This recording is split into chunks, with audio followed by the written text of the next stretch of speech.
All you guys probably play on this map Aim Botz, but not a lot of you guys know how to use it efficiently. There's actually a menu up here that has a lot of different settings, and I'm going to go through some of them, which can definitely help you in your aim training routine and make you a better Counter-Strike player. I never really see anyone using any of these, especially the pro players on stream. They just kind of like to run around and shoot the bots, but I'm going to dive in some of these and explain how they can help you in game. But before I do that, if you guys want any cool skins like I have in my inventory right here, make sure you guys check out the sponsor of this video, Skins Monkey. Skins Monkey is a CS2 skins trading site and marketplace that provides an instant way to get new skins.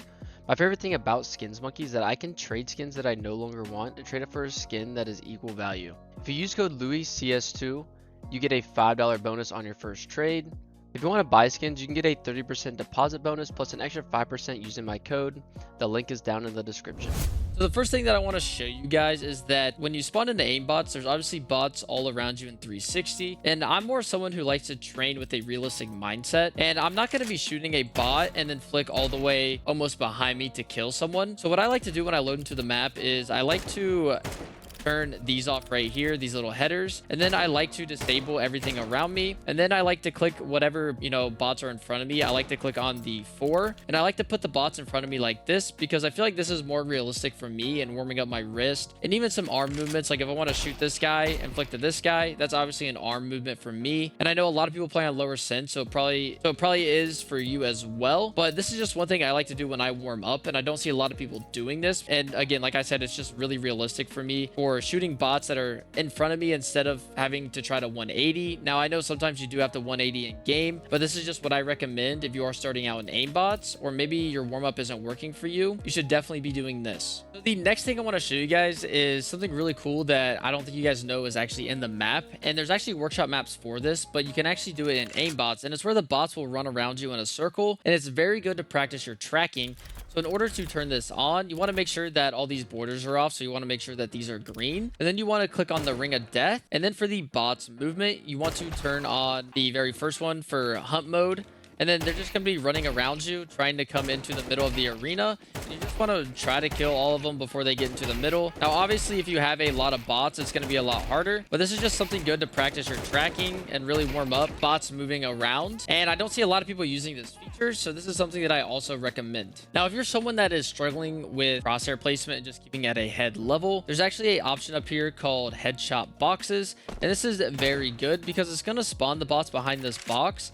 And it's going to make sure that you keep your crosshair above this line. And this is very good practice. If you're someone that's really struggling, running around, and maybe you're finding yourself moving your crosshair, like looking at the ground, which a lot of newer players struggle with, this will actually help you just move around the map and keep your crosshair at that perfect level where you're only hitting headshots. So if you are a newer player, this could be very beneficial to you.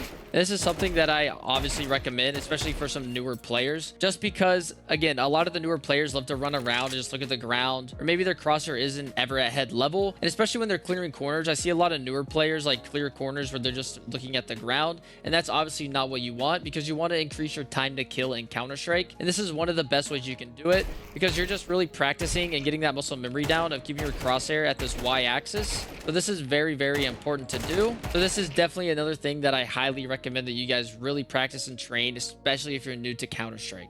Now, this next option is one of my favorites because this is something that I really think improves counter-strafing. And in the options up here, it's the peek/spray walls. Now, these obviously have a lot of different options. Or if you want to practice your spray, you can just sit here and spray at the walls. Or you can practice peeking people and really improving that time to kill with your counter strafe, because obviously you want to counter strafe and shoot as soon as you see someone, and these walls can really help you with that. It's just like you're peeking around a corner. Maybe you want to like AD like around a wall like this. This is very good practice that you guys should be doing, especially since there's a lack of pre-fire maps right now in Counter-Strike. This can definitely help you with your counter strafing and your time to kill, and it'll also see if your crosshair placement is very good, kind of like what we practiced before, keeping that crosshair at that head level. This will also help you with doing this with peeking. So this is definitely something that you guys should be drilling when you're in Aim Botz, just to really practice peeking into these bots. And it will definitely help you improve peeking. It'll make you, obviously be able to peek a lot faster, and your time to kill will improve. You can also practice crouch peeking if you want,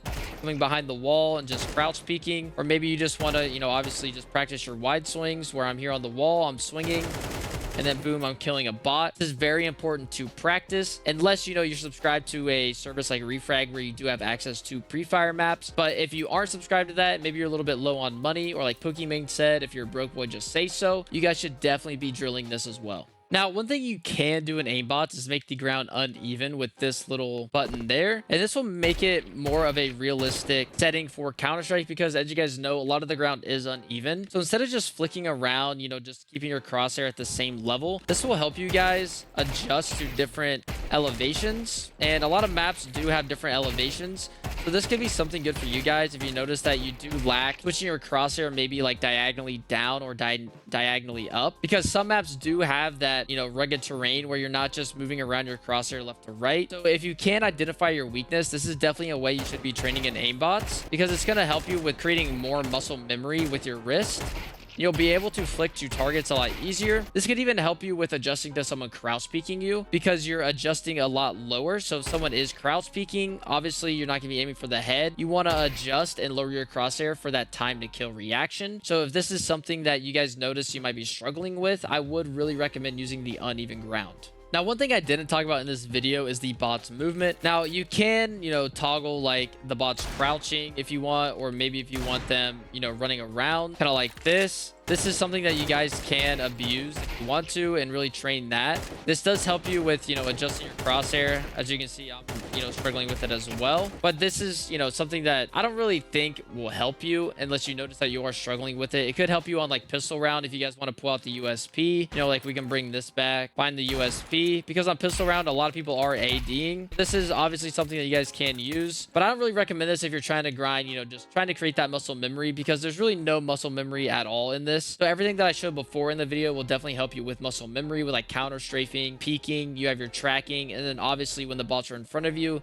you just have that little wrist and arm muscle memory that you are creating. Pretty much the things that I recommend to use in Aim Botz that I don't see a lot of people using, and hopefully you guys found this video helpful. And if you did, make sure you guys comment down below if I missed anything. I reply to all your guys' comments. So if you have any criticism for me, make sure you guys let me know. And if you did like the video, make sure you guys go ahead and smash that like button and subscribe to the channel for some daily CS2 content. And I appreciate you guys for watching, especially if you made it this far. And I'll see you guys in the next one. Peace out.